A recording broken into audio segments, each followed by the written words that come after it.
We're here at the NDTV World Summit, and I have with us the former ambassador to the UN and someone who's also served extensively in Pakistan, former Ambassador Akbaruddin, joining us. And given the fact that, just latest we've got the news, the Foreign Secretary has said that, there's been an agreement between India and China on patrolling and disengagement at the Ladakh border. So what do you have to say about this development, this breakthrough? So let me first confess I haven't seen. Thank you for letting me know about it. Having said that, sometimes there is a saying that this could be one small step.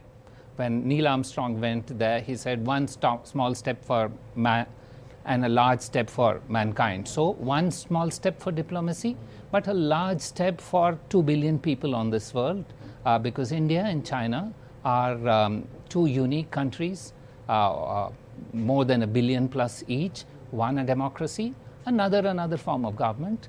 We are neighbors. There are bound to be issues between neighbors, and it's good that we are able to walk back from the precipice that we were. It also shows that Indian diplomacy and its resilience has proved to be good, because we had said let's address issues on the border before we move to other issues.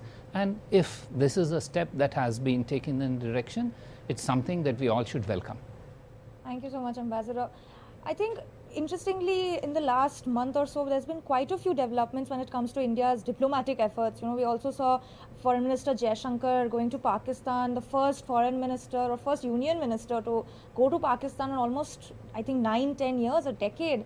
And there also, there was, in a sense, cordial body language between the Indian delegation and the Pakistani delegation. In this sort of circumstance, how do you see India's, foreign policy evolve, and how do you see any sort of breakthrough between India and Pakistan happening in the future? So these are times which perhaps best fit into the idiom when it is said that there are decades when nothing happens, and then there are days when decades happen. So you can clearly see that the pace of diplomacy has increased. It's become much more hectic. There are developments on several fronts. Having said that, India and Pakistan are both midnight's children. We've been born together, moved in different directions. It's good if there is some reduction in the intensity of divergence that we have with Pakistan. And as long as we see steps being taken by Pakistan to try and address some of our concerns, I think these are all good steps in the right direction. But having served myself in Pakistan previously during the Lahore bus yatra, I would be cautious, but cautiously optimistic. If we can take one step at a time, there's still a long way to go. Shifting focus from, say, diplomacy, do you think there could be a possible, India-Pakistan bilateral cricket series happening anytime in the future?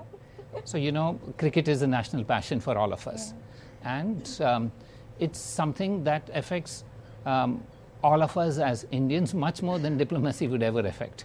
So we have to be cautious in taking big steps. Let's take some baby steps, and then we can look at big steps. Cricket for all of us is way above the ladder, and we need to be very careful in approaching those things.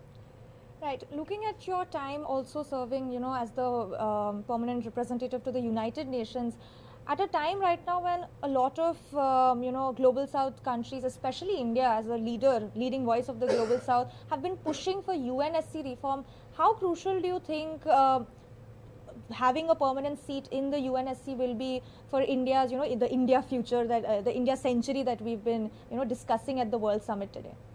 So I would acknowledge that the India century would not be complete without India as a permanent member of the Security Council. Having said that, unlike for instant changes that happen in the technological world, in the world of diplomacy, it moves at a very slow pace. So we have to be patient in this. Frankly, in today's interdependent world, there are no solutions without India. Whether it's in climate change, whether it is in issues of the global South on economic issues, whether it is in digital, any transboundary issue requires participation of India.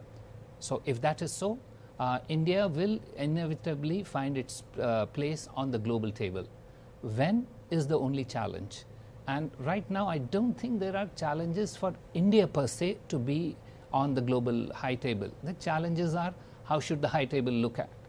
What should be the numbers? Who should represent Africa?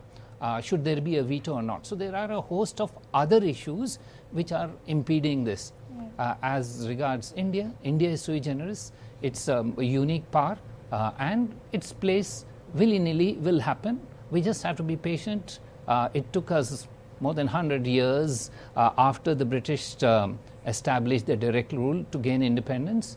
And so diplomacy is the same, that we need to be patient and work on it step by step. So in terms of this reform, do you think there are some particular countries that you think India could work together with? Because, you know, you were just on a panel with the Brazilian ambassador as well. Do you think India and Brazil and some of these other, say, BRICS countries even can work together to push for this UNSC reform? So yes, India works with what's called the G4 or the Group of Four. That's India, Brazil, Germany and Japan. There are 2 developing countries, 2 countries from the what we would call the global north. And there are others, partners from Africa, who are supportive of this. That's one pathway. But the challenge is that the United Nations processes are very slow. They've had some success in now putting some timelines. It will still be a longer timeline than we envisage. But if you have to go far, you have to go together. And perhaps that's our thinking. And that's why we haven't moved, because it's not about India, it's about the world. And India's opportunity will come. Thank you so much, Ambassador, for joining us at the NDTV World Summit and for speaking to me. Thank you so much. Thank you very much.